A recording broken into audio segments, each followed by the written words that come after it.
നമസ്കാരം. ഒരു യുവ നേതാവിനെതിരെ ഒരു നടിയുടെ ഗുരുതര ആരോപണവും വെളിപ്പെടുത്തലും ഉണ്ടായ മണിക്കൂറാണ് കടന്നുപോകുന്നത്. നടി റിനി ആൻഡ് ജോർജാണ് യുവ നേതാവിനെതിരെ രംഗത്ത് വന്നിരിക്കുന്നത്. അശ്ലീല സന്ദേശങ്ങൾ അയച്ചുവെന്നും ഹോട്ടലിലേക്ക് ക്ഷണിച്ചെന്നും അടക്കം ഗുരുതരമായ ആരോപണങ്ങളാണ് ഈ യുവ നേതാവിനെതിരെ നടി ഉന്നയിക്കുന്നത്.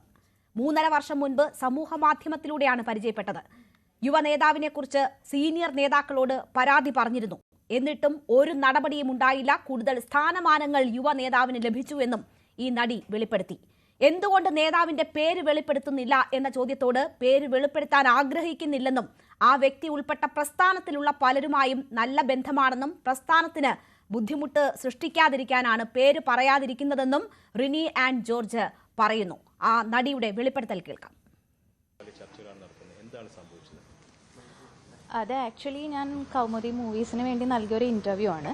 ആ ഇൻ്റർവ്യൂവിൽ സ്ത്രീകൾക്കെതിരായിട്ടുള്ള പ്രശ്നങ്ങളും സ്ത്രീകൾ വിവിധ മേഖലകളിൽ ഫേസ് ചെയ്യുന്ന പ്രശ്നങ്ങളെക്കുറിച്ചായിരുന്നു ഞങ്ങൾ ഡിസ്കസ് ചെയ്തത്.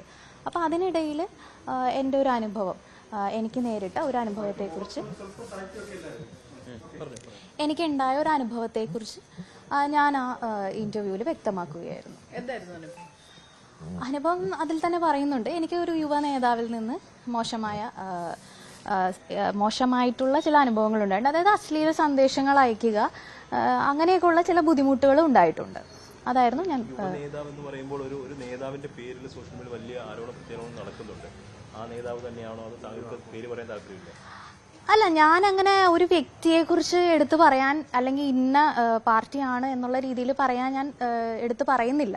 കാരണം എനിക്കങ്ങനെ ഒരു പാർട്ടിയെയും ഒരു പ്രസ്ഥാനത്തിനെയും തേജോവധം ചെയ്യാനോ അല്ലെങ്കിൽ എന്തെങ്കിലും അങ്ങനത്തെ ഉദ്ദേശങ്ങളോ ഇല്ല. ഞാൻ ഫേസ് ചെയ്ത ഒരു പ്രശ്നം, എൻ്റെ ഒരു മനസ്സിൽ തോന്നിയ ഒരു കാര്യം ഞാൻ അറിയാതെ പറഞ്ഞു പോയതാണ്. അപ്പോൾ സോഷ്യൽ മീഡിയയിൽ വരുന്ന അതിനെക്കുറിച്ച് ഞാൻ പ്രത്യേകിച്ച് അങ്ങനെ അതിനെക്കുറിച്ച് അഭിപ്രായം ഒന്നും പറയുന്നില്ല. ഞാൻ പ്രത്യേകിച്ച് ഉണ്ടായ സമയത്ത് ഹൂ കെയർസ് എന്നായിരുന്നു ആ വ്യക്തിയുടെ റിപ്ലൈ. അപ്പൊ അത് തന്നെ കോട്ട് ചെയ്തുകൊണ്ടാണ് അഭിമുഖത്തിൽ പറയുന്നത്. അതേ നേതാവ് തന്നെയാണോ? അതിന്റെ കാരണം എന്താന്ന് വെച്ചാൽ, സ്ത്രീകൾ നേരിടുന്ന പ്രശ്നങ്ങളെക്കുറിച്ച് ഒരു സ്ഥലത്ത് നമ്മൾ പറയുമ്പോൾ പലർക്കും പല മാന്യദേഹങ്ങളുടെ ആറ്റിറ്റ്യൂഡ് ഹൂ കെയേഴ്സ് എന്നുള്ളൊരു ആറ്റിറ്റ്യൂഡാണ്. അതുകൊണ്ടാണ് ഞാൻ അത് പ്രയോഗിച്ചത്. ഹൂ കെയേഴ്സ് എന്ന് തന്നെയാണ്, അത് തന്നെയാണ് ഹൂ കെയേഴ്സ്. ഇപ്പോ ഇത് പ്രതിപക്ഷ നേതാവിന്റെ നാട് കൂടിയാണ്, വളരെ അടുത്ത ബന്ധമുള്ളവരാണ് നിങ്ങൾ കുടുംബമായിട്ടൊക്കെ. അപ്പോൾ അവരോട് ആരോടെങ്കിലും ഈ പ്രശ്നം ഉന്നയിച്ചിരുന്നു? ഞാൻ പല ഫോറങ്ങളിൽ പറഞ്ഞിട്ടുണ്ട്. അത് ഞാൻ ഇന്ന ആളെയാണ് ഇന്നതാണ് എന്നുള്ള രീതിയിൽ പറയുന്നില്ല. എൻ്റെ വിഷമങ്ങൾ ഞാൻ പലയിടത്തും ഷെയർ ചെയ്തിട്ടുണ്ട്. പക്ഷെ അതിനോടെല്ലാം ഒരു ഹൂ കെയേഴ്സ് ആറ്റിറ്റ്യൂഡ് ആണെന്നുള്ളത് എനിക്ക് തോന്നി. അങ്ങനെ ഞാൻ പ്രത്യേകിച്ച് ഒരു വ്യക്തിനെ കുറിച്ച് അങ്ങനെ എടുത്തു പറയുന്നില്ല. എന്നെ സംബന്ധിച്ച് പ്രതിപക്ഷ നേതാവ് എന്ന് പറഞ്ഞാൽ എനിക്ക് എന്റെ സ്വന്തം പിതാവിനെ.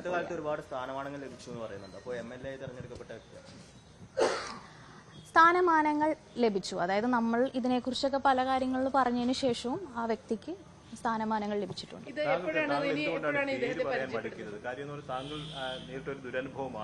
അത് താങ്കൾ തന്നെ പറയുന്നുണ്ട് മറ്റു പലർക്കും സമാനമായ അനുഭവങ്ങൾ നേരിടേണ്ടി വന്നിട്ടുണ്ടെന്ന്. പിന്നെ എന്തുകൊണ്ടാണ് ആ വ്യക്തിനെ പേര് പറയുന്നത്? സ്ത്രീകളുമായിട്ട് ബന്ധപ്പെട്ട വിഷയത്തിലാണെന്ന് പറഞ്ഞത്. അപ്പം ഇങ്ങനൊരു ദുരനുഭവം ഉണ്ടായെന്ന് പറയുമ്പോൾ അത് സ്ത്രീകൾക്ക് ഇനി അതൊരു ഇതായി മാറില്ല. അല്ല, അത് പേര് പറയാത്തതിന്റെ കാരണം ആ വ്യക്തി ഉൾപ്പെട്ടിരിക്കുന്ന പ്രസ്ഥാനത്തിൽ പലരുമായിട്ടും എനിക്ക് വളരെ അടുത്ത സ്നേഹബന്ധവും സൗഹൃദവും ഉണ്ട്. അപ്പൊ ആരെയും ഇത് ചെയ്യാൻ ഞാൻ ഉദ്ദേശിക്കുന്നില്ല. പക്ഷെ തീർച്ചയായിട്ടും ഇത്തരത്തിലുള്ള ദുരനുഭവങ്ങൾ ഇനി ഉണ്ടാവുകയാണെങ്കിൽ അത് അപ്പോൾ നമ്മൾ ആലോചിക്കും. അദ്ദേഹത്തെ സോഷ്യൽ മീഡിയ വഴിയാണ് പരിചയപ്പെട്ടത്. ആദ്യം സംസാരിച്ചു തുടങ്ങിയപ്പോൾ തന്നെ ഇത്തരത്തിലുള്ള ആറ്റിറ്റ്യൂഡിലേക്കാണ് വന്നത്. അതായത് എന്നെ നേരിട്ട് കണ്ടിട്ട് പോലുമില്ല, എനിക്ക് മെസ്സേജുകൾ അയക്കുകയാണ് ചെയ്തത്. അപ്പോൾ തന്നെ മോശം രീതിയിൽ മെസ്സേജ് അയച്ചപ്പോൾ അതെനിക്ക് വളരെ ഷോക്കിംഗ് ആയിരുന്നു. കാരണം ഇങ്ങനെ ഒരാളിൽ നിന്ന് നമ്മളത് പ്രതീക്ഷിക്കുന്നില്ല. നല്ലൊരു സൗഹൃദമാണ് പ്രതീക്ഷിച്ചത്. ആ സമയത്ത് തന്നെ പറഞ്ഞില്ല. നമ്മൾ ആദ്യം ഫയർ ചെയ്തായിരുന്നു. അതിനുശേഷം ഞാൻ ഉപദേശിച്ചായിരുന്നു, ഇങ്ങനെ ആകരുത്, കാരണം നിങ്ങളൊരു യുവ നേതാവാണ്, വളർന്നു വരുന്ന ഒരു മിടുക്കനായ ഒരു വ്യക്തിയാണ്, അപ്പോൾ നിങ്ങൾ സമൂഹത്തിന് മാതൃകയാവേണ്ട ഒരാളാണ് എന്നെല്ലാം ഞാൻ ഉപദേശിച്ചിരുന്നു. പക്ഷെ അങ്ങനെ ഉപദേശിച്ചു കഴിഞ്ഞപ്പോഴും അദ്ദേഹം പറഞ്ഞത് പ്രമാദമായ സ്ത്രീപീഡന കേസിലൊക്കെ പെട്ട രാഷ്ട്രീയ നേതാക്കന്മാർക്ക് എന്തു സംഭവിച്ചു എന്നെന്നോട് ചോദിച്ചു. ചാനൽ ചർച്ചകളിലൊക്കെ സജീവമായ മുഖം എല്ലായിടത്തും സജീവമായിട്ട് നിൽക്കുന്ന ആൾ തന്നെയാണ്. ചാനൽ ചർച്ചയിൽ ആണെങ്കിലും ഇതിലാണെങ്കിലും സമരമുഖങ്ങളിലാണെങ്കിലും എല്ലായിടത്തും സജീവമായിട്ട് നിൽക്കുന്ന ഒരു നേതാവാണ്. അത് ഞാൻ 5 സ്റ്റാർ ഹോട്ടലിൽ റൂം എടുക്കാം വരണം എന്ന് പറഞ്ഞു. അപ്പം ഞാൻ ശരിക്കും ഫയർ ചെയ്തു, നന്നായിട്ട് ഫയർ ചെയ്തു. അതിനുശേഷം കുറെ നാൾ പിന്നീട് പ്രശ്നം ഉണ്ടായിരുന്നില്ല. പിന്നെ വീണ്ടും അത്തരത്തിലുള്ള അതാണ് വിഷയം. താങ്കൾ ഈ വിഷയം ആ പാർട്ടിയുടെ മുതിർന്ന നേതാക്കളോട് സംസാരിച്ചു. അതിനുശേഷവും ഈ വ്യക്തിയിൽ നിന്ന് മോശം അനുഭവം ഉണ്ടായെന്ന് പറയുമ്പോൾ എക്സ്പോസ് ചെയ്യപ്പെടേണ്ടതല്ലേ? എക്സ്പോസ് ചെയ്യപ്പെടണം എന്നുള്ളത് കൊണ്ട് തന്നെയാണ് ഞാൻ ഇത്രയുമെങ്കിലും ഒക്കെ പറയാൻ തയ്യാറായത്. എക്സ്പോസ് ചെയ്യപ്പെടണം. സമൂഹ മാധ്യമങ്ങളിലെല്ലാം ആ വ്യക്തിയെക്കുറിച്ചുള്ള കാര്യങ്ങളൊക്കെ വന്നതുമാണ്. അപ്പൊ അത് തന്നെ ഹൂ കെയേഴ്സ്. അതാണ് സ്ഥാനങ്ങളിൽ നിന്ന് മാറ്റി നിർത്തണമെന്നുള്ള ഒരു നിലപാടുണ്ടോ? അങ്ങനെ ഒരു നിലപാട് എനിക്ക് ആദ്യം തന്നെ ഉണ്ടായിരുന്നു. ഞാൻ അതുകൊണ്ടാണ് അതിന് വേണ്ടിയിട്ടുള്ള രീതിയിൽ, പക്ഷെ അതുണ്ടായില്ല. സ്ത്രീകളുടെ ദുരനുഭവങ്ങളാണെന്ന് പറയുന്നു, നേരിട്ടൊരു ദുരനുഭവമാണെന്ന് പറയുന്നു. അപ്പം അങ്ങനെ ഒരാള് ഈ പൊതുസമൂഹത്തിൽ ഇപ്പൊ പ്രധാനപ്പെട്ട ഒരു പൊസിഷൻ അലങ്കരിച്ച് നടക്കുമ്പോൾ പുള്ളി തന്നെ ചോദിക്കുന്നുണ്ട്, പ്രമാദമായ സ്ത്രീ പീഡന കേസുകളിൽ പെട്ടവർക്ക് ഒരു പ്രശ്നമില്ലായിരുന്നു. അപ്പൊ അങ്ങനെ പോകുമ്പോൾ അതിന് ഒരു വളം വെച്ച് കൊടുക്കുന്ന അല്ല. അതിനെന്റെ കാര്യം എന്താണെന്ന് വെച്ചാൽ, ഇത് ഞാൻ തുറന്നു പറഞ്ഞത് എന്റെ പേഴ്സണൽ വിഷയമായിട്ടല്ല. കാരണം എന്നെ സംബന്ധിച്ച് എനിക്ക് 2-3 അശ്ലീല സന്ദേശങ്ങൾ വന്നു, ഞാനതിനെ ഇഗ്നോർ ചെയ്തു, ഞാനതിനെ നേരിട്ടു. എന്നെ സംബന്ധിച്ച് ഇത് എനിക്ക് വ്യക്തിപരമായിട്ടൊരു പ്രശ്നമേ അല്ല. ഞാൻ അതുകൊണ്ട് തന്നെയാണ് കേസായിട്ട് ഒന്നും മുന്നോട്ട് പോകാണ്ടിരുന്നത്. പക്ഷെ എനിക്ക് തോന്നിയ ഒരു കാര്യം എന്ന് വെച്ചാൽ, സമീപകാലത്ത് സോഷ്യൽ മീഡിയയിൽ ഈ പറഞ്ഞ വ്യക്തിയെക്കുറിച്ച് ചില കാര്യങ്ങളൊക്കെ വന്നപ്പോൾ ഇത് പല സ്ത്രീകളും നേരിടുന്നുണ്ടെന്നും ഇത് ഞാൻ എവിടെയെങ്കിലും ഒരു സ്ത്രീ പോലും സംസാരിക്കുന്നില്ല, ഒരു സ്ത്രീ പോലും ഇതിനെതിരെ ഒരു വാക്ക് പോലും സംസാരിക്കുന്നില്ല. അപ്പോൾ എനിക്ക് തോന്നി ഞാനത് സംസാരിക്കുന്നതിൽ തെറ്റില്ല എന്ന് തോന്നി. പക്ഷെ എനിക്ക് പേഴ്സണലി അങ്ങനെ പ്രശ്നങ്ങളില്ല. പ്രശ്നങ്ങളില്ലാത്തത് കൊണ്ട് തന്നെയാണ് ഞാൻ അത് ടേക്കപ്പ് ചെയ്യാത്തത്. അത് ടേക്കപ്പ് ചെയ്യേണ്ടത് അത്തരത്തിൽ പ്രശ്നങ്ങൾ നേരിട്ടു എന്ന് പറയപ്പെടുന്ന സ്ത്രീകളാണ്. അങ്ങനെയുള്ള സ്ത്രീകൾ ഉണ്ടെന്നുള്ളത് ഞാൻ പല ഫ്രണ്ട്സിൽ നിന്നും മനസ്സിലാക്കുന്നു. അവരാണ് അതിനെ കൂടുതൽ ടേക്കപ്പ് ചെയ്യേണ്ടത്. കാരണം എന്നെ സംബന്ധിച്ച് എനിക്ക് വലിയ ഹാമൊന്നും ഉണ്ടായിട്ടില്ല. പക്ഷെ ഞാനിത് പറയാൻ കാരണം ആരും പറയുന്നില്ല, ഒരു സ്ത്രീ പോലും പറയുന്നില്ല. ഉണ്ടായിട്ടുണ്ട്. താങ്കൾ പറയുന്നത് വലിയ ഗൗരവമുള്ള ഒരു വിഷയം എന്ന് പറഞ്ഞു കഴിഞ്ഞാല്, താങ്കൾക്ക് ഈ ദുരനുഭവം ഉണ്ടായി. ആ ദുരനുഭവം ഉണ്ടായപ്പോൾ താങ്കൾക്ക് ഏറ്റവും പ്രിയപ്പെട്ട നേതാക്കന്മാരോട് ഈ വിഷയം പറഞ്ഞു. ആ വിഷയം പറഞ്ഞിട്ടും അവർ ഇക്കാര്യത്തിൽ ഒരു ഗൗരവമുള്ള നിലപാടെടുക്കുകയോ ഇത് കറക്റ്റ് ഇടപെടുകയോ ചെയ്തിട്ടില്ല എന്നുള്ളത് ദുഃഖകരമല്ലേ? വളരെ എന്ത് നീതിയാണ്? നീതിയില്ല എന്നുള്ളത് കൊണ്ട് തന്നെയാണല്ലോ ഞാൻ സംസാരിക്കുന്നത്. ആദ്യത്തെ മെസ്സേജ് എത്ര മാസം മുമ്പായിരുന്നു? 3.5 വർഷം മുമ്പായിരുന്നു. ഇത് നേതാക്കന്മാരോട് പറഞ്ഞപ്പോൾ അവരുടെ മറുപടി എന്തായിരുന്നു? നമ്മൾ പരിഹരിക്കും, പ്രശ്നങ്ങളൊന്നുമില്ല, മോള് വിഷമിക്കണ്ട. അതിനുശേഷമാണ് ഈ തെറ്റ് ചെയ്തവരെല്ലാം ഇരുട്ടത്ത് നിൽക്കട്ടെ എന്നുള്ളതാണോ താങ്കളുടെ ഒരു നിലപാട്? അങ്ങനെയല്ല ഞാൻ പറയുന്നത്. അയാൾ കാരണം പീഡനങ്ങൾ, ഞാൻ പീഡനമൊന്നും അനുഭവിച്ചിട്ടില്ല. ഞാൻ പറയുന്നത് എനിക്ക് കുറച്ച് സന്ദേശങ്ങൾ വന്നു, അത്രയേ ഉള്ളൂ. അയാൾ കാരണം പീഡനം അനുഭവിച്ച പെൺകുട്ടികൾ ധൈര്യത്തോടെ മുന്നോട്ട് വന്ന് പറയണം. ചില കാര്യങ്ങളൊക്കെ നമ്മൾക്ക് അറിയാം, ഫ്രണ്ട്സിൽ നിന്നും അങ്ങനെ ഇങ്ങനെയൊക്കെ കാര്യങ്ങൾ അറിയാം. അതെ, ഒരാളെങ്കിലും, ഞാൻ ആ ഫേസ് ചെയ്ത സ്ത്രീകൾക്ക് വേണ്ടി, സ്ത്രീകളുടെ ഒരു റെപ്രസെന്റേറ്റീവ് എന്നുള്ള നിലയിൽ ഒരാളെങ്കിലും ഇതിനെക്കുറിച്ച് ഒന്ന് ടേക്കപ്പ് ചെയ്യണം, അറ്റ്ലീസ്റ്റ് ഒന്ന്. അല്ല, അതിനകത്ത് ആദ്യം സമൂഹ മാധ്യമങ്ങളിൽ വന്നപ്പോ തന്നെ അത് മെയിൻ സ്ട്രീം മീഡിയ ഒന്നും അത് എടുത്തുപോലുമില്ല. അപ്പൊ അതുകൊണ്ടാണ് ഒരാളെങ്കിലും അത് പറയണ്ടേ എന്നുള്ള രീതിയിലാണ് അത് പറഞ്ഞത്.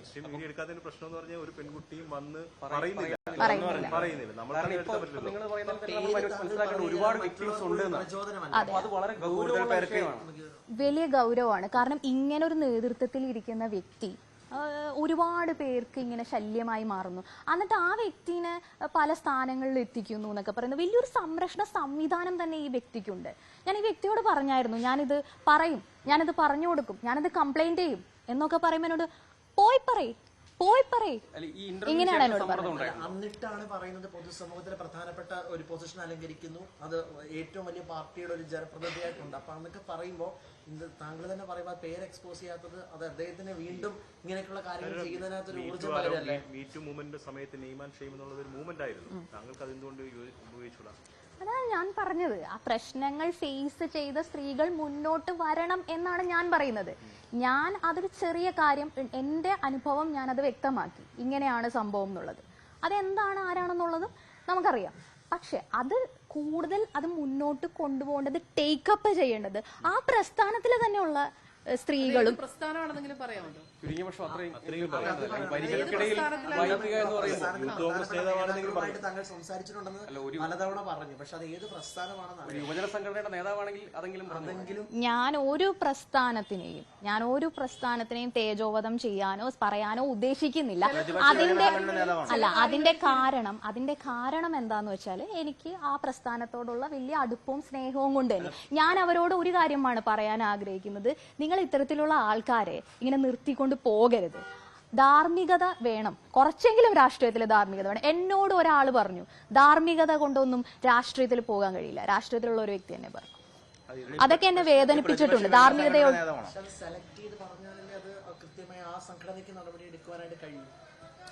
അല്ല, അത് അവര് എടുക്കണമല്ലോ. കാരണം എന്താന്ന് വെച്ചാല് ഈ പറയുന്ന വ്യക്തിക്കെതിരെ പരാതികൾ വരുന്നുണ്ട്. ഇതിനകത്ത് തന്നെ പരാതികൾ വരുന്നുണ്ട്. അതെ, പരാതികൾ വരുന്നുണ്ട്. പക്ഷെ അതിനകത്ത് പോലും, അതായത് ആ പ്രസ്ഥാനത്തിലുള്ള നേതാക്കന്മാരുടെ ഭാര്യമാർക്കും പെൺമക്കൾക്കും വരെ ഇയാളിൽ നിന്ന് മോശം അനുഭവം ഉണ്ടായിട്ടുണ്ടെന്ന് പറയുന്നു. എന്നിട്ട് എന്തുകൊണ്ടാണ് സ്വന്തം ഭാര്യയും സ്വന്തം മകളെയും സംരക്ഷിക്കാൻ കഴിയാത്ത ഈ രാഷ്ട്രീയ നേതാക്കന്മാർ ഏത് സ്ത്രീയെ സംരക്ഷിക്കുമെന്നാണ് ഞാൻ ചോദിക്കുന്നത്.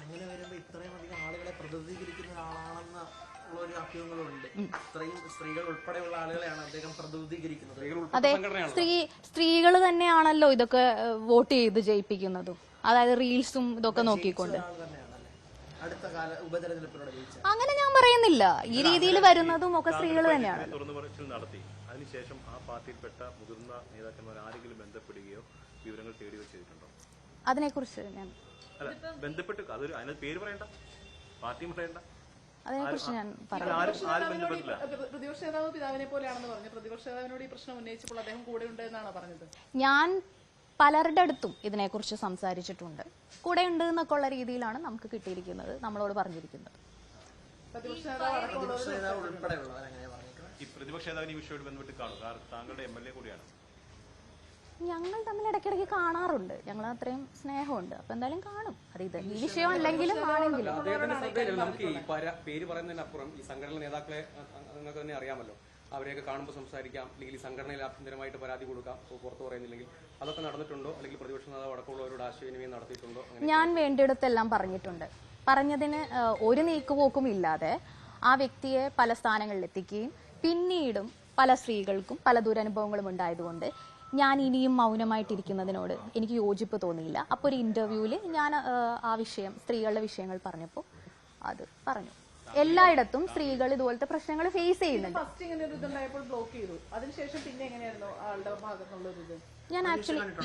ഞാൻ ആക്ച്വലി ബ്ലോക്ക് ചെയ്തിട്ടില്ല. അതിന്റെ കാരണം എന്താണെന്ന് വെച്ചാൽ ഞാൻ സുഹൃത്തായിട്ടാണ് കണ്ടിരുന്നത്. ഞാൻ ഫയർ ചെയ്യുകയാണ് ചെയ്തത്. പിന്നീട് ഇങ്ങനെ പ്രശ്നം ഉണ്ടാവില്ല എന്നാണ് വിചാരിച്ചത്. പിന്നീട് അത് ഞാൻ ഉപദേശിച്ചു. കാരണം എന്നെ സംബന്ധിച്ച് ഞാൻ ചിന്തിച്ചത് ആ വ്യക്തി എന്നോട് എങ്ങനെ പെരുമാറുന്നു എന്നുള്ളതല്ല, ഒരു രാഷ്ട്രീയ നേതാവ് ഇങ്ങനെ ആകാമോ എന്നുള്ളതായിരുന്നു എന്റെ ക്വസ്റ്റ്യൻ. എന്റെ വിഷയം അതായിരുന്നു. അത് തന്നെയാണ് ഇപ്പോഴും എന്റെ വിഷയം. അല്ലാതെ വ്യക്തിപരമായിട്ട് എനിക്ക് ആ വ്യക്തിയോട് ഒരു പ്രശ്നമില്ല. തീർച്ചയായിട്ടും അതുകൊണ്ടാണല്ലോ പറഞ്ഞത്, പ്രമാദമായ സ്ത്രീപീഡന കേസുകളിൽപ്പെട്ട രാഷ്ട്രീയ നേതാക്കന്മാർക്ക് എന്ത് സംഭവിച്ചു എന്നാണ് എന്നോട് ചോദിച്ചത്. അതായത് അത് നമ്മുടെ സമൂഹം ചെയ്യുന്ന ഒരു തെറ്റും കൂടിയാണ്. ഇത്തരത്തിൽ ആരോപണ വിധേയരാകുന്ന വ്യക്തികളെ നമ്മൾ ജയിപ്പിച്ച് അവരെ ഭരണത്തിലേക്ക് കൊണ്ടുവരുവാണ്. അപ്പൊ യുവ നേതാക്കന്മാർക്ക്, കടന്നു വരുന്നവർക്ക് എനിക്ക് എന്തും ആവാം, എന്തും ചെയ്യുന്നതിന് ഞാൻ രാഷ്ട്രീയം തിരഞ്ഞെടുക്കാം എന്ന് ചിന്തിക്കുന്നുണ്ട്. അത് സമൂഹം ചിന്തിക്കേണ്ട ഒരു കാര്യമാണ്. അതാണ് ഞാൻ എന്റെ ഇന്റർവ്യൂവിൽ പറഞ്ഞത്. സ്ത്രീകൾ അതിനെക്കുറിച്ച് ചിന്തിക്കണം.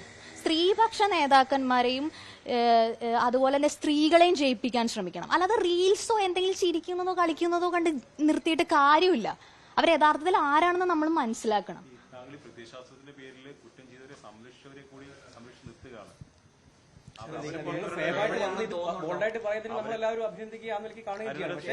ഒരാള് പോലും പറഞ്ഞില്ലല്ലോ. അങ്ങേറ്റം അഭിനന്ദനാർഹമായ കാര്യമാണെന്ന് പറയുമ്പോഴും ഈ പേര് പറയാതെ സംഘടനയെ സംരക്ഷിക്കുന്നത് അത് അങ്ങേറ്റം ഒരു നീതികേടാണ്. ഞാൻ പറയട്ടെ, ഏതൊരു വ്യക്തിക്കും നമ്മൾ പല അവസരങ്ങൾ കൊടുക്കണമല്ലോ. ഒരു വ്യക്തിക്ക് ഒരു സെക്കൻഡ് ലൈഫ് ഉണ്ട്, നന്നാവാനുള്ള അവസരങ്ങളുണ്ട്. നമ്മൾ പലതവണ ഉപദേശിച്ചു, പല രീതിയിൽ ശ്രമിച്ചു. ഇപ്പോൾ ഇങ്ങനെയും ശ്രമിക്കുന്നു. ഇനിയും ഇങ്ങനെയുള്ള ഒരു മുന്നോട്ട് പോകലാണെങ്കിൽ നമ്മളത് ആലോചിക്കും. വ്യക്തിപരമായിട്ടല്ല, വ്യക്തിപരമായിട്ട് എനിക്ക് അയാളോട് ദേഷ്യം നിൽക്കുന്നത്. ഈ പ്രശ്നമെല്ലാം ഉണ്ടാക്കിയത് വ്യക്തിപരമാണ്, ഒരു വ്യക്തിയുടെ ആറ്റിറ്റ്യൂഡാണ്. അല്ലാതെ താങ്കളുടെ നേതാക്കന്മാരുടെ ഭാര്യമാർ, മക്കൾ എന്നൊക്കെ പറയുന്നത് അല്ലേ, അങ്ങനെ പോലും അങ്ങനെ ഒരു ഹാബിച്വൽ ഒഫൻഡർ അല്ലെങ്കിൽ ഹാബിച്വൽ മൊളസ്റ്റർ എന്ന നിലയ്ക്ക് കാണേണ്ട ഒരാളായിട്ട് നമ്മൾ പരിഗണിക്കണം. എക്സ്പോസ് ചെയ്യപ്പെടേണ്ട സമൂഹത്തിന് മുൻപിൽ എന്നുള്ളതാണ്. സമൂഹത്തിന് മുന്നിൽ എക്സ്പോസ് ചെയ്യപ്പെടേണ്ടതാണ്. അത് നിങ്ങൾ തന്നെ എക്സ്പോസ് ചെയ്തോളൂ. ഞങ്ങളെങ്ങനെ പറയും ഒരു പേര്, ആരെങ്കിലും പേര് പറയാതെ? അല്ല, അതാണ് ഞാൻ പറഞ്ഞല്ലോ, ഹൂ കെയേഴ്സ്, അതാണ് ആറ്റിറ്റ്യൂഡ്. നമ്മളിപ്പോൾ ഒരു പേര് പറയുകയാണെങ്കിൽ അത് മാധ്യമ സൃഷ്ടിയാണെന്ന് അവരത് വ്യാഖ്യാനിക്കും, അത് മറ്റൊരു തലത്തിലേക്ക് നീങ്ങും. പക്ഷെ താങ്കൾ തന്നെയാണ് പറയുന്നത്, അത് താങ്കൾ തന്നെ ആ പേര് എക്സ്പോസ് ചെയ്യുമ്പോൾ അതനുസരിച്ച് തന്നെ മുന്നോട്ട് പോകാനും സാധിക്കും. ഏത് സംഘടനയുടെ ഭാഗമായ അല്ല, ഏത് പ്രസ്ഥാനത്തിന്റെ ഭാഗമായി പ്രതിനിധീകരിക്കുന്നു അവർക്ക് ഉത്തരവാദിത്വം ഉണ്ട്. ഞാൻ പറയുന്നത് അവർ ഇനിയെങ്കിലും ഉത്തരവാദിത്വം എടുക്കണം എന്നുള്ളതാണ്, ഒരു ധാർമ്മികതയോടെ മുന്നോട്ട് പോകണം എന്നുള്ളതാണ്. പ്രസ്ഥാനത്തിന്റെ പേര് മാത്രം. ഞാൻ ഒരു പ്രസ്ഥാനത്തെയും അങ്ങനെ വിശ്വസിക്കുന്നില്ല. പക്ഷെ എനിക്ക് ഇഷ്ടപ്പെട്ട പല നേതാക്കന്മാരും ഉണ്ട്. അപ്പൊ അതുകൊണ്ട് ഞാൻ താങ്കളുടെ MLA പ്രസ്ഥാനമാണല്ലേ? അങ്ങനെ ഞാൻ പറഞ്ഞിട്ടില്ലല്ലോ. അല്ല, ഏത് സംഘടനയുടെ ഭാഗമായി പ്രവർത്തിക്കുന്ന പറഞ്ഞൂടെ? ഹൂ കെയേഴ്സ്, അതാണ് ആറ്റിറ്റ്യൂഡ്, അതാണ്. അപ്പൊ ഹൂ കെയേഴ്സ് എന്ന് മാധ്യമങ്ങൾക്ക് മുന്നിൽ പറഞ്ഞ ആൾ തന്നെയാണല്ലേ? ഹൂ കെയേഴ്സ്, അതാണ് ആറ്റിറ്റ്യൂഡ്, അതാണ് പ്രശ്നം. ഇപ്പോഴും ആറ്റിറ്റ്യൂഡ് അങ്ങനെയാണ്, മാധ്യമങ്ങൾക്ക് മുന്നിൽ മുള്ളിയുടെ ആറ്റിറ്റ്യൂഡ് അങ്ങനെയാണ്.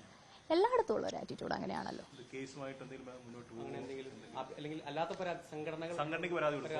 അതുകൊണ്ടൊന്നും ഒരു കാര്യമില്ല. നമ്മൾ കേസായിട്ട് മുന്നോട്ട് പോയാലും സംഘടനയിൽ മുന്നോട്ട് പോയാലും ഒരു സ്ത്രീകൾക്ക് നീതിയില്ല. അതാണ് എന്റെ വിഷയം. ഞാൻ അതാണ് അന്നത്തെ ഇന്റർവ്യൂവിൽ പറഞ്ഞത്. നമുക്ക് ഒരു തരത്തിലും ഒരു സ്ഥലത്തും നീതി ഇല്ല എന്നുള്ളത്. ഞാനിനി ഇപ്പൊ പേര് പറഞ്ഞ് മുന്നോട്ട് പോയാലും ഒരു നീതി കിട്ടുമെന്ന് നിങ്ങൾക്ക് തോന്നുന്നുണ്ടോ? അപ്പൊ എന്റെ ലൈഫ് ഡേഞ്ചർ ആക്കാന്നല്ലാതെ ഇതിനകത്ത് എനിക്ക് ഒരു നീതിയും കിട്ടാൻ പോകുന്നില്ല. നിങ്ങൾ കുറച്ചു ദിവസം കഴിയുമ്പോൾ പോകും. ഒരു നീതി, ഒരു സ്ത്രീക്കും ഒരു നീതിയും ഇല്ല എന്നുള്ളതാണ് പ്രശ്നം. അതുകൊണ്ടാണ് ഞാൻ പറയുന്നത്, ജനപ്രതിനിധികളെ തിരഞ്ഞെടുക്കുമ്പോൾ അറ്റ്ലീസ്റ്റ് സ്ത്രീകളൊന്ന് ശ്രദ്ധിക്കണം. കാരണം നമ്മൾ ഇത്രയും പോപ്പുലേഷൻ ഉണ്ടായിട്ട് പോലും നമ്മൾ തെരഞ്ഞെടുത്ത് വെച്ചിരിക്കുന്നത് ആരൊക്കെയാണ് എന്നൊന്ന് ചിന്തിക്കുന്നതല്ല. പറഞ്ഞുകൂടായിരുന്നു ആ തെരഞ്ഞെടുപ്പ് സമയത്ത്, ആ വ്യക്തി മത്സരിച്ച തെരഞ്ഞെടുപ്പ് സമയത്ത് സ്ത്രീകളുടെ അറിവിലേക്കായിട്ട് താങ്കൾക്ക് പറഞ്ഞുകൂടായിരുന്നു? ആ സമയത്ത് അങ്ങനെ എന്താ പറയാ, ഞാൻ കൂടുതൽ ഈ വ്യക്തിയെ കുറിച്ച് മനസ്സിലാക്കിയിട്ടില്ലായിരുന്നു. ഞാൻ വിചാരിച്ചത് ചെറിയ സംസ്ഥാനത്തെ ഒരു ജനപ്രതിനിധിക്ക് നേരെയാണോ ഈ ആരോപണം? ഞാനത് പറഞ്ഞല്ലോ, ഞാനത് പേരെടുത്ത് പറയുന്നില്ല. ഹൂ കെയേഴ്സ് എന്ന ആറ്റിറ്റ്യൂഡാണ്. ഹൂ കെയേഴ്സ് എന്ന ജനപ്രതിനിധിയാണല്ലേ? ഹൂ കെയേഴ്സ് എന്ന ആറ്റിറ്റ്യൂഡാണ്. ഒരു പേര് പറഞ്ഞാൽ തള്ളിക്കളയോ? രാഹുൽ മാങ്കൂട്ടത്തിനെ പറ്റിയാണോ ഈ ആരോപണം? No comments. ഇത് ഏറ്റവും ഒടുവിൽ ഇദ്ദേഹത്തിൽ നിന്ന് എപ്പോഴാണ് ഇങ്ങനെ ഒരു മെസ്സേജ് വന്നത്? ഏറ്റവും ഒടുവിൽ വന്നത് ഫെബ്രുവരി സമയത്തായിരുന്നു. ഈ വർഷം. അപ്പൊ ഈ വർഷവും സമാനമായി, അതായത് 3 വർഷം മുമ്പുണ്ടായിരുന്ന അതേ ആറ്റിറ്റ്യൂഡ് തന്നെയായിരുന്നു ആൾക്ക് ഈ വർഷം. അതെ, എങ്ങനെയെങ്കിലും പതിയെ അയാളുടെ ഇംഗിതത്തിലേക്ക് എത്തിക്കുക എന്നുള്ള രീതിയിൽ പല രീതിയിൽ സോഫ്റ്റ് ആയിട്ട് സംസാരിക്കുക, സൗഹൃദത്തിൽ സംസാരിക്കുക, എപ്പോഴെങ്കിലും വരുമ്പോൾ കാണാം, നമ്മൾ സൗഹൃദമാണ് എന്നൊക്കെ പറഞ്ഞ് നമ്മളെ അതിലേക്ക് എത്തിച്ച് ആ വ്യക്തിയുടെ ഒരു പ്രൈവറ്റ് ഇതിലേക്ക് എത്തിക്കാനുള്ള പല ശ്രമങ്ങളും പല രീതിയിലും നടന്നിട്ടുണ്ട്. ഈ ഫെബ്രുവരിയിലും ഇതേ രീതിയിൽ തന്നെയാണോ നേരിട്ട് കാണാമെന്ന് പറഞ്ഞാൽ? ഉത്തരവാദിത്തപ്പെട്ട ഒരു പോസ്റ്റ് ഇരുന്നുകൊണ്ടായിരുന്നു വീണ്ടും ഉണ്ടായത്. ഈ ഇന്റർവ്യൂവിൽ ഇത് പറയാൻ കാരണമേ കൂടുതൽ ഇപ്പൊ പിന്നീട് പറഞ്ഞത് കൂടുതൽ വിക്ടിംസ് ഉണ്ട് എന്ന തിരിച്ചറിവൊക്കെ വന്നപ്പോഴാണോ? അതെ, ഞാൻ ആദ്യ സമയങ്ങളിൽ ഞാൻ അങ്ങനെ ഇതൊരു ചെറിയ കാര്യമായിട്ട് മാത്രമേ കണ്ടിട്ടുള്ളൂ. കാരണം ചില പുരുഷന്മാരൊക്കെ ഇങ്ങനെ സ്ത്രീകളോട് ചിലപ്പോൾ ഇങ്ങനെ പറയുന്നതൊക്കെ ഇപ്പോഴത്തെ കാലത്ത് അതൊന്നും ഒരു വലിയ ഇഷ്യൂ ആയിട്ട് നമ്മൾ ആരും കാണുന്നില്ല. അപ്പൊ അതുകൊണ്ട് ഞാനിത് ഉപദേശിച്ചും വയർ ചെയ്തും ഒക്കെ അങ്ങനെ നിർത്തി ഞാനത് വലിയ കാര്യമായിട്ട് എടുത്തില്ല. പക്ഷെ പിന്നീട് ഇത്തരം വാർത്തകളൊക്കെ വന്നു കഴിഞ്ഞപ്പോൾ ഇതൊരു ഈ പറഞ്ഞ പോലെ ഹാബിച്വൽ ഒഫൻഡർ ആണ്. ഈവൻ പ്രസ്ഥാനത്തിന്റെ അകത്തുള്ളവർക്ക് പോലും ഈ പ്രശ്നങ്ങളുണ്ട്, അതിനകത്തുള്ള സ്ത്രീകൾക്ക് പോലും പ്രശ്നങ്ങളുണ്ട് എന്നുള്ളതാണ് പറയുന്നത്. അതുകൊണ്ട് ആരും ഇത് ടേക്കപ്പ് ചെയ്യുന്നില്ല. അപ്പൊ അതുകൊണ്ട് ഞാനൊരു വാക്ക് സംസാരിക്കണം എന്ന് ഞാൻ ചിന്തിച്ചു. എനിക്ക് പേഴ്സണലി ഇതൊരു വിഷയമല്ല. കാരണം ഞാനത് നേരിട്ടൊരു വ്യക്തിയാണ്. എന്നോട് മോശമായി പെരുമാറിയപ്പോൾ ഞാൻ ശരിക്കും നേരിട്ടു. അതെ, ഇപ്പൊ ഞാൻ സംസാരിക്കുന്നത് ഇതിന് ഇരകളായി പോകുന്നുണ്ട് എന്നുള്ള ദുഃഖത്തിലാണ് ഞാൻ തുറന്നു പറയുന്നത്. ഇനി ഇത്തരം പ്രശ്നങ്ങൾ നേരിട്ട പെൺകുട്ടികൾ ധൈര്യമായി മുന്നോട്ട് വരണം എന്നാണ് ഞാൻ പറയുന്നത്. നിങ്ങളെ ഷെയിം ചെയ്യും, അതാണ് പ്രശ്നം. സൊസൈറ്റിയുടെ ഏറ്റവും വലിയ പ്രശ്നമാണ്. ഇപ്പൊ എന്നോട് തന്നെ ഒരാൾ വിളിച്ചിട്ട് ചോദിച്ചു, ചില ആരോപണങ്ങൾ കേൾക്കുന്നുണ്ടല്ലോ, ആ പറയുന്ന പെൺകുട്ടി നിങ്ങളാണെന്ന് ആളുകൾ ചിന്തിക്കില്ലേ എന്നോട് ചോദിച്ചു. അപ്പൊ ഞാൻ പറഞ്ഞു, അതായത് നമ്മൾ അങ്ങനെ, അതായത് ഒരു സ്ത്രീ തുറന്നു പറയുമ്പോൾ അവൾക്ക് പലതും സംഭവിച്ചിട്ടുണ്ടാവും, അവളുടെ ചാരിത്രം നഷ്ടപ്പെട്ടിട്ടുണ്ടാവും. ആ രീതിയിൽ സമൂഹം അതിനെ പറയും. അതും സ്ത്രീകൾ ഭയക്കുന്നുണ്ട്. അപ്പൊ സ്ത്രീകൾക്ക് തുറന്നു പറയാൻ വലിയൊരു ഭയം ഉണ്ടാകുന്നുണ്ട്. ഒരുപാട് പേരുണ്ട്. അപ്പൊ ഒരു ഷെയിം, സ്ത്രീക്ക് നേരെ ഒരു ഷെയിം വരുവാണ്. അതേസമയം ഇത് ചെയ്യുന്ന പുരുഷന് മിടുക്കൻ, അവന്റെ മിടുക്ക്. എന്നോട് ഇതിൽ തന്നെ ഒരാൾ എൻ്റെ അടുത്ത്, ഒരു പ്രധാനപ്പെട്ട ഒരു വ്യക്തി തന്നെ എൻ്റെ അടുത്ത് പറഞ്ഞു, ഇത് അവന്റെ മിടുക്കായിട്ട് മാത്രമേ കാണാൻ സാധിക്കൂ എന്ന്. MLA-മാരുണ്ട്. അപ്പൊ അതിനകത്ത് ഇത്രയും വലിയ മിടുക്കുള്ള ഒരാള് MLA ആയിട്ട് തന്നെ തുടരുന്നു എന്ന് തന്നെ തോന്നുന്നുണ്ടോ? അല്ല,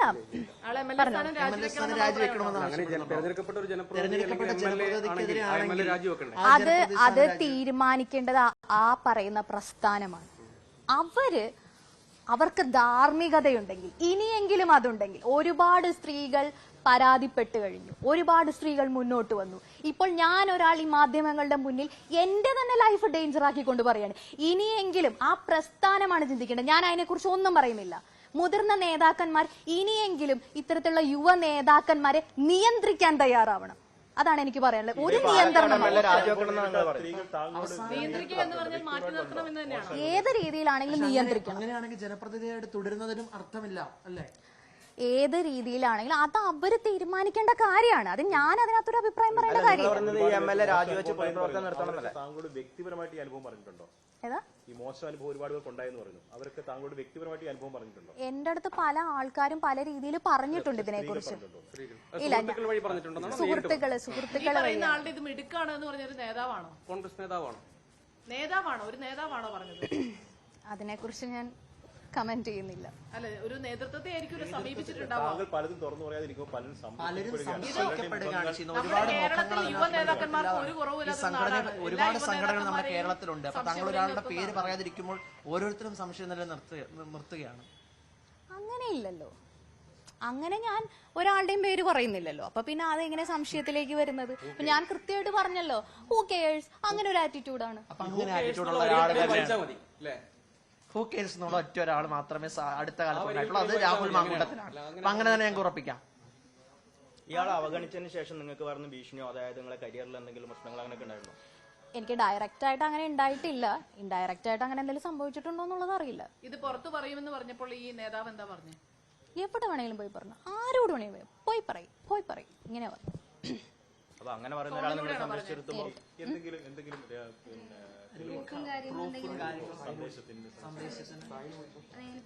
അല്ല, ഞാൻ പറഞ്ഞല്ലോ, അത് ഞാൻ അങ്ങനെ സംരക്ഷിക്കുന്നതൊക്കെ തോന്നുന്നില്ല അവരെ. ഇപ്പൊ ഇങ്ങനെ ഇത്രയും ഞാനിപ്പൊ ഇത്രയും പറഞ്ഞത് തന്നെ പ്രശ്നമായി എന്ന് തോന്നുന്ന വിധത്തിലാണല്ലോ ഇത്.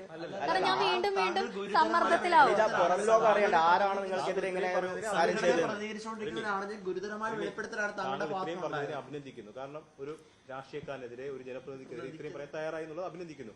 പക്ഷേ ഈ പറച്ചിലൂടെയും പലരും രക്ഷപ്പെടുകയാണ്. അത് മാത്രമാണ്. ഈ ജനപ്രതിനിധിയുടെ പേര് പറയുന്നില്ല, പ്രസ്ഥാനം പറയുന്നില്ല, ഈ പലതരത്തിലുള്ള കമന്റുകൾ. അതിന് ഞാൻ പറഞ്ഞല്ലോ, ഇത്തരത്തിലാണ് മുന്നോട്ട് പോകുന്നതെങ്കിൽ അത് നമ്മൾ ആലോചിക്കും. നിങ്ങൾ പേര് പറഞ്ഞ് മുന്നോട്ട് വന്നാലേ കൂടുതൽ ജനപ്രതിനിധിയെ മാറ്റി നിർത്തണമെങ്കിൽ താങ്കളുടെ പ്രതികരണമല്ലേ സുതാര്യമായി മാറേണ്ടത്? അതാണ് ഞാൻ പറഞ്ഞത്. ഇത്തരത്തിലാണെങ്കിൽ അത് നമ്മൾ ആലോചിച്ച് ചെയ്യാവുന്ന കാര്യങ്ങളല്ലേ, നമ്മൾ ആലോചിക്കുക എന്താണെന്നുള്ളത്. ഇതിപ്പോൾ പല നേതാക്കന്മാരും പിതൃതുല്യനാണ് എന്നൊക്കെ പറഞ്ഞു. അപ്പോൾ ഇവരോടൊക്കെ ഈ പ്രശ്നം ഉന്നയിക്കുകയും ചെയ്തു. അവരിൽ നിന്നുള്ള മറുപടി കേട്ടിട്ട് അവരിലുള്ള വിശ്വാസം നഷ്ടപ്പെട്ടോ? പല വിഗ്രഹങ്ങളും ഉടഞ്ഞുപോയി.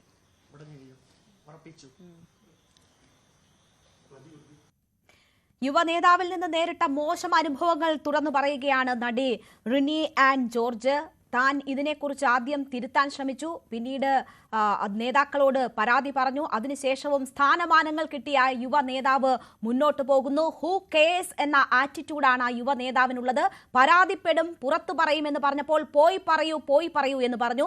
സ്ത്രീ പീഡനങ്ങളിൽപ്പെട്ട മുതിർന്ന നേതാക്കൾക്ക് എന്ത് സംഭവിച്ചു എന്ന് അറിയാമല്ലോ, അവർക്ക് എന്തെങ്കിലും കുഴപ്പമുണ്ടോ എന്ന് ചോദിച്ചു തുടങ്ങിയ കാര്യങ്ങളാണ് പറയുന്നത്. പരാതി പറഞ്ഞു പോയ മുതിർന്ന നേതാക്കളുടെ പ്രതികരണങ്ങൾ കേട്ട് പല വിഗ്രഹങ്ങളും ഉടഞ്ഞു പോയി എന്ന് കൂടി പറയുന്നു ആ നടി. എന്തായാലും വലിയ ദുരനുഭവം തനിക്ക് നേരിട്ടത് മെസ്സേജുകളിലൂടെയാണ്. താൻ ഷോക്ക്ഡായി പോയി, അതിനുശേഷമാണ് അതിനെ നിയന്ത്രിച്ചത്, പ്രതികരിച്ചത്. പക്ഷേ ഇതിനേക്കാൾ മോശം അനുഭവം നേരിട്ട പലരുമുണ്ട്, അവരെ തനിക്കറിയാം. ആ ഒരു സാഹചര്യത്തിലാണ് ഈ തുറന്നു പറച്ചിൽ എന്ന് പറയുന്നു. പലരും തുറന്നു പറയാൻ മടിക്കുന്ന ഇടത്താണ് താനിത് പറയുന്നത്. അത് മറ്റുള്ളവർ പുറത്തേക്ക് വന്ന് കാര്യങ്ങൾ തുറന്നു പറയാൻ വേണ്ടി എന്നുകൂടിയാണ് യുവ നടി പറയുന്നത്. അല്പസമയത്തിനകം തന്നെ റിനി ആൻഡ് ജോർജ് നമുക്കൊപ്പം തത്സമയം ചേരും.